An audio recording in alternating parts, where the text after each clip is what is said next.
Many Samsung fans are buzzing about this new release, the Galaxy Z Fold Special Edition or Southeast. But there's a twist. This phone is exclusive to Korea and China, and Samsung has no plans to make it available worldwide. Some might call it a missed opportunity, while others might see it as a clever move by Samsung. But is it really all that special? The Special Edition does bring some notable changes, especially with its larger and wider displays. The cover display has a more familiar phone-like feel, which finally addresses a long-standing complaint from Galaxy Z Fold users. This design choice might be the closest any Samsung foldable has come to feeling like a regular phone when closed. And with 512 gigabytes of storage and 16 gigabytes of RAM standard, Samsung has taken a step to make this edition a powerhouse. But despite these changes, there are some big problems with the Galaxy Z Fold Special Edition that simply can't be ignored. Let's start with timing. This release comes just 3 months after the Galaxy Z Fold 6, and Samsung gave no hint that a better, wider foldable was just around the corner. For customers who opted for the Fold 6 thinking it was the best choice, this surprise release feels like a slap in the face. Had they known, many would have waited.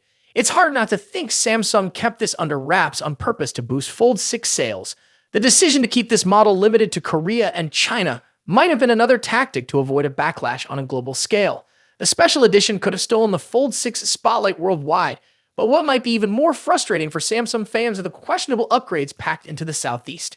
Perhaps the biggest letdown, a Special Edition has dropped S Pen support. Many users love the S Pen, especially on a foldable with a large screen, so removing it now is confusing at best. It's supposedly due to technical constraints, but this change doesn't sit well. Just when the displays have gotten bigger, Samsung takes away the stylus experience that would have been perfect with them. And while the standard 16 gigabytes of RAM and 512 gigabytes storage sounds great on paper, they feel unnecessary here. The Galaxy Z Fold Special Edition wasn't struggling with memory, and this edition feels like Samsung focusing on features that weren't broken to begin with.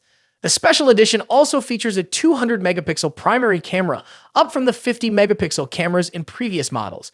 While higher megapixels may sound impressive, the truth is the improvements in picture quality are minor at best. The previous camera setup was already fantastic, so if this change doesn't bring much real-world advantage, Samsung may have wanted a headline feature here, but it's hardly essential. Instead, where Samsung could have truly upgraded was the zoom capability. The Special Edition only comes with a 3x telephoto lens, the same as the Galaxy S Fan Edition, a phone costing far less. And yes, physical limitations on foldables play a part here, as the Southeast thinner build doesn't leave space for more advanced long-range lenses like those on the Galaxy S Ultra. Degradation issues sooner than expected. A flagship with this lifespan should be able to handle that journey without cutting corners on power. It's tough to see the Special Edition as anything other than a calculated test by Samsung to see if a bigger, slimmer foldable would draw interest, especially in select markets. Yet, as it stands, there's little in this device that genuinely justifies its Special Edition label. At the end of the day, the Galaxy Z Fold Special Edition feels more like a strategic move than a true upgrade. It's a device caught between addressing user complaints and ignoring what made the Galaxy Z Fold series a favorite for power users. For now, it seems Samsung has made a Galaxy Z Fold model that's special in name alone. Is this what Samsung fans deserve, or is it time for Samsung to step up and deliver real upgrades in their premium foldables? Now let's dive into the exciting showdown between two of the biggest heavyweights in the smartphone world, Apple's iPhone 16 Pro Max and Samsung's Galaxy S24 Ultra. Both of these phones push the boundaries of mobile technology, offering cutting-edge features and exceptional performance. But which one takes the crown as the best big phone of 2024? Let's dive in and compare them side by side. Design. Starting with the design, both phones have distinct looks that reflect their brand identities. The iPhone 16 Pro Max stays true to Apple's iconic rectangular shape with flat sides and soft corners. This year, it features an even slimmer bezel, allowing for a larger 6.9-inch display. Samsung's Galaxy S24 Ultra, on the other hand, keeps its sleek, curved edges and integrates the ever-popular S Pen, a feature unique to Samsung's Ultra series. Size-wise, the differences are minimal. The iPhone 16 Pro Max measures 163mm at 77.6mm, while the Galaxy S24 Ultra is slightly shorter, but a bit wider at 162.3mm at 79mm. That extra width allows room for the S Pen, which gives Samsung an edge in productivity. Apple, however, introduces something new this year, the camera control button, a capacitive touch key that allows for zooming and other camera controls with a swipe. When it comes to color options, Apple sticks with its sophisticated muted tones. White, Black Natural, and the new Desert Titanium. Samsung goes for more variety with options like Titanium Violet and Yellow. And for those ordering through Samsung's website, you get access to exclusive colors like Titanium Blue and Green. Display. Now, onto the display. Both phones deliver top-tier screen technology. The iPhone 16 Pro Max boasts a 6.9-inch OLED display with a buttery-smooth 120Hz refresh rate. As with the iPhone 15 Pro series, you also get the always-on display feature, which lowers the refresh rate to just 1 Hz when the phone is idle. Samsung's Galaxy S24 Ultra isn't far behind with its stunning 6.8-inch AMOLED display that also supports 120Hz refresh rates and an always-on feature. One advantage Samsung brings is an anti-reflective coating, making outdoor visibility much easier in bright sunlight, something the iPhone lacks. Both displays are breathtakingly vibrant, but there are subtle differences in color.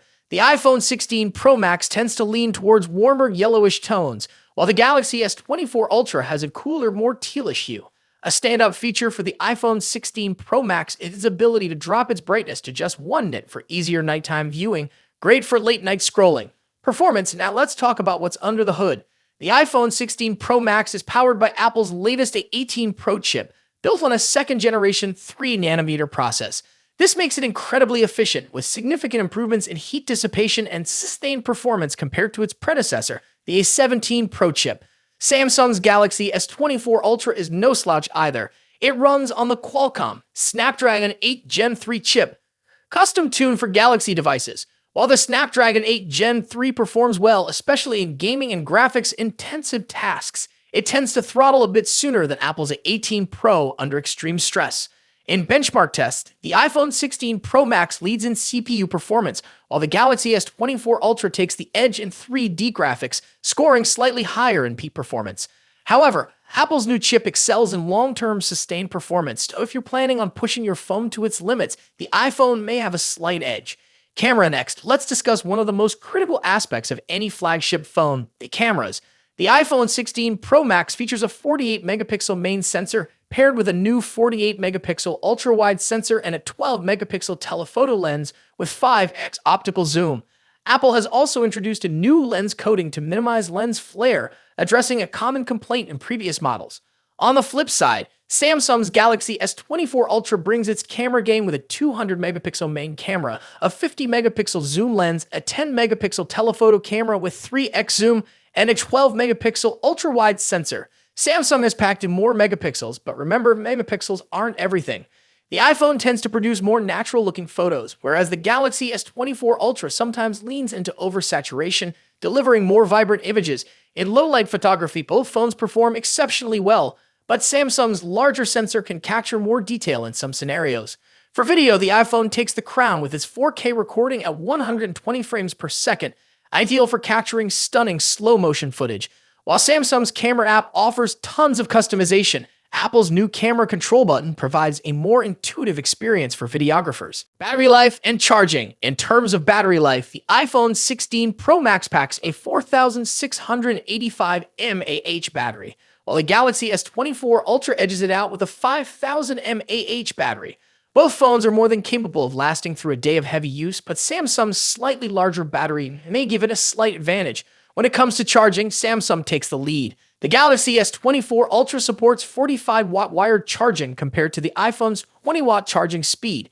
Samsung also has reverse wireless charging, which allows you to charge other devices like earbuds on the back of your phone, something Apple's iPhone 16 Pro Max doesn't offer. Software. Lastly, let's compare software. Both iOS and One UI are polished, mature operating systems, but they offer different user experiences. The iPhone 16 Pro Max is a fantastic choice. But if you're looking for more customization options, better charging speeds, and love the idea of an S Pen, Galaxy S24 Ultra might be the perfect phone for you. Ultimately, both of these phones are top-tier devices with a ton to offer. Whichever one you choose, you're getting a powerful, feature-packed smartphone that will keep you ahead of the curve in 2024.